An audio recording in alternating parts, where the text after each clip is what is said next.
This takes me on to a feature of the way I think we can improve how the world works, which is that looking at the history of my civilization, that is Europe and particularly England, we have always tended to think more and more in a binary way. You are a member of this group or you're not a member of that group. You're for us or against us and so on. And so we have an oppositional form of thinking, binary logic, which you find in computer codes, 1 or 0, it switches back and forth. Now that way of thinking is deeply embedded in our philosophy and our social relations from the Greeks onwards. Their logic excluded the middle. You could not have something. You either had A or you had B. You couldn't have A, half B. And that binary thinking is built into our religion, Christianity, the devil and God, or heaven and hell, or sin or salvation. All of Christianity is based on black and white oppositions. And our legal system, you're guilty or you're not guilty. In our science and thought, it's true or it's false. Everything is binary. And you see the effects of this in our wars. You're either for us or against us. You're French or the English. You fight, fight, fight. And America is deeply embedded, even more than the English, in binary logic, and that is working out now to the destruction of America. Now, when you go to Asia, starting perhaps in the Middle East even, but certainly when you get to India, and then particularly China and Japan and Far East, they don't have that idea of binary logic at all. They think in quantum logic. It's much easier for us now to understand it because in the 1920s, 30s, physics in our country switched from binary, the scientific Newtonian Einstein theory that things either are this or that. It switched a lot of it at the micro level to quantum thought, which says, in the most famous example, which is sort of visible example everyone knows of probably, Schrödinger, he says when you open the box and see a cat in there, is it alive or is it dead? And it depends. You open the box one day and it's dead, and the next day it's alive.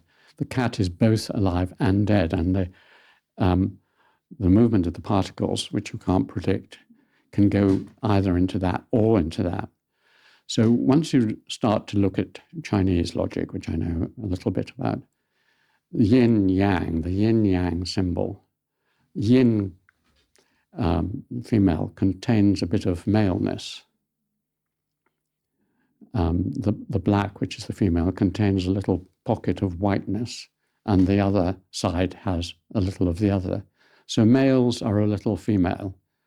And the symbol is not a line, it's like that, which means they need each other. They are complementary. And in the yin-yang system, it moves round, so you become more yin or yang as you move round the cycle. So everything is shifting and cyclical and both and. So the philosophy is both this and that. Humans are both separate from nature and part of nature. We are both of this world and of another world. Everything is together. We are both family and related to other people who are not family. Now, once you start thinking in that way, it softens the oppositions between all sorts of things, and it makes for a much more peaceful world of coexistence. The current international order is a complete and disaster, and the only solution to that is going to be to move towards the Chinese vision of it, which is that we all are together in this situation. Now, you might complain that they want to be slightly higher in this solution or not, but basically they don't see themselves in opposition. And the Chinese have never seen themselves in opposition to anyone. The Han are not in opposition to the minorities. China is not in opposition to the countries around it. It is in a brotherly relationship. Where does this quantum logic comes from in China? What is the basis of it? Because you said in the West it's sort of derived from its Judeo-Christian and background. So what is it in China? Well, in the West it's derived from these two sources, the Greek logic and Judeo-Christian monotheism. All monotheisms are binary. You are either us or you're not us. So the three monotheisms of the West are based on binary thinking. China has no monotheism. It has no God. There's no word for religion in China. There is no God. There is a vague thing called heaven, Tian, but there's no God. And therefore, there was no creator who made this world. There's no story of the Garden of Eden. There's no creation of humans and animals as separate things. So you're dealing in China today with not only the language, which we see around us, but also the philosophies dating back to 5, 6, 7, 8,000 years ago.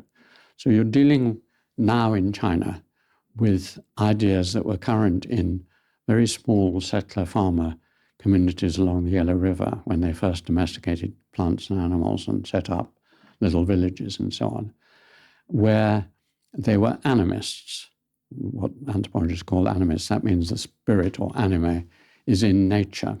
There is no separation between the natural world and the human world. They are all interfused. We are part of nature.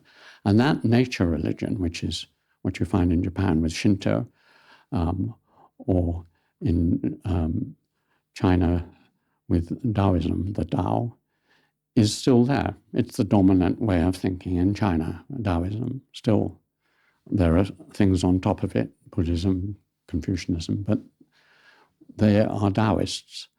And so it hasn't changed. The point of origin of China is these animist beliefs, very similar to the ones I saw in Nepal, because they came down from northern China to that area where I worked in the villages. So this ancient tradition of philosophy is still there.